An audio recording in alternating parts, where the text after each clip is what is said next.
Kasus korupsi tata kelola minyak mentah dan produk kilang di PT Pertamina Subholding dan kontraktor kontrak kerjasama atau K3S periode 2018-2023 melibatkan jajaran direksi anak usaha Pertamina dan pihak swasta.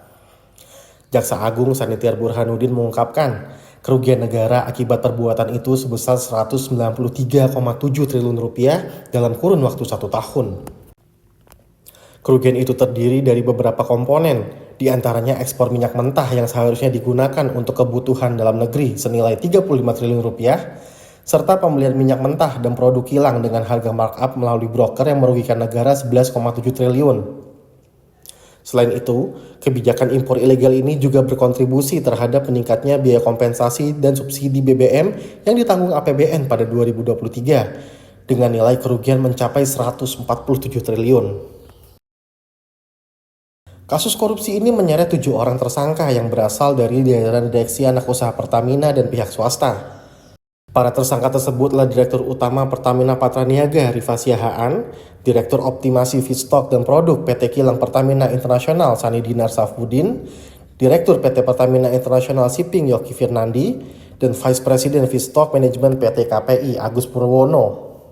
Sementara, tersangka broker minyak mentah meliputi Beneficial Owner PT Navigator Khatulistiwa Muhammad Keri Adrianto Riza, Komisaris PT Navigator Khatulistiwa sekaligus Komisaris PT Jenggala Maritim Dimas Warhab Sakti, dan Komisaris PT Jenggala Maritim sekaligus Direktur Utama PT Orbit Terminal Merak Gading Ramadan Judu. Menurut Jampitsus Kejaksaan Agung Abdul Qohar, kasus ini terjadi pada periode tahun 2018 hingga 2023. Ketika ada ketentuan pemenuhan minyak mentah dalam negeri wajib mengutamakan pasokan minyak bumi dari dalam negeri. PT Pertamina Persero pun wajib mencari pasokan minyak bumi yang berasal dari kontraktor dalam negeri sebelum merencanakan impor minyak bumi. Akan tetapi, tersangka RS, SDS, dan AP melakukan pengondisian dalam rapat optimalisasi hilir yang dijadikan dasar untuk menurunkan produksi kilang, sehingga produksi minyak bumi dalam negeri tidak terserap seluruhnya. Pengondisian tersebut membuat pemenuhan minyak mentah maupun produk kilang dilakukan dengan cara impor. Saat produksi kilang minyak sengaja diturunkan, produksi minyak mentah dalam negeri oleh kontraktor kontrak kerjasama juga sengaja ditolak dengan alasan spesifikasi tidak sesuai dan tidak memenuhi nilai ekonomis. Maka, secara otomatis, bagian K3S untuk dalam negeri harus diekspor ke luar negeri. Untuk memenuhi kebutuhan dalam negeri, PT Kilang Pertamina Internasional kemudian mengimpor minyak mentah dari PT Pertamina Patraniaga. Harga pembelian impor tersebut apabila dibandingkan dengan harga produksi minyak bumi dalam negeri terdapat perbandingan komponen harga yang sangat tinggi atau berbeda harga yang sangat signifikan. Dalam kegiatan pengadaan impor minyak mentah oleh PT Kilang Pertamina Internasional dan produk kilang oleh PT Pertamina Patraniaga, diperoleh fakta adanya perbuatan jahat antara penyelenggara negara, yakni Subholding Pertamina dengan broker. Dalam pengadaan impor tersebut, RS melakukan pengadaan produk kilang dengan membeli RON 92 atau Pertamax. Padahal, kenyataannya yang dibeli adalah RON 90 atau Pertalite yang kualitasnya lebih rendah. Kemudian, dilakukan blending di depo untuk menjadi RON 92. Sementara, tersangka YH dalam melakukan pengadaan impor minyak mentah dan produk kilang PT Pertamina International Shipping sengaja di-markup sebesar 13 hingga 15%. Hal itu menguntungkan pihak broker, yakni MKAR. Selain itu, tersangka DW dan tersangka GRJ berkomunikasi dengan tersangka AP agar bisa memperoleh harga tinggi pada saat syarat belum terpenuhi dan mendapatkan persetujuan dari tersangka SDS untuk impor minyak mentah, serta dari tersangka RS untuk produk kilang.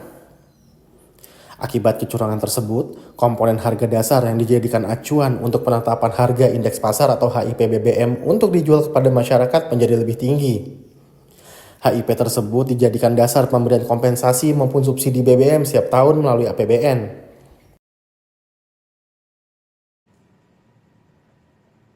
Bahwa pada periode 2018 sampai dengan periode 2023, pemenuhan minyak mentah dalam negeri seharusnya wajib mengutamakan pasokan minyak bumi dari dalam negeri. Dan Pertamina wajib mencari pasokan minyak bumi yang berasal dari kontraktor dalam negeri sebelum merencanakan impor minyak bumi sebagaimana diatur dalam pasal 2 dan pasal 3 peraturan. Menanggapi hal tersebut, Pertamina Patraniaga Subholding Commercial and Trading PT Pertamina Persero menegaskan, tidak ada pengoplosan bahan bakar minyak Pertamax.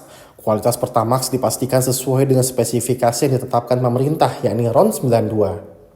Happy menjelaskan, tindakan di terminal utama BBM adalah proses injeksi warna atau dye sebagai pembeda produk agar mudah dikenali masyarakat.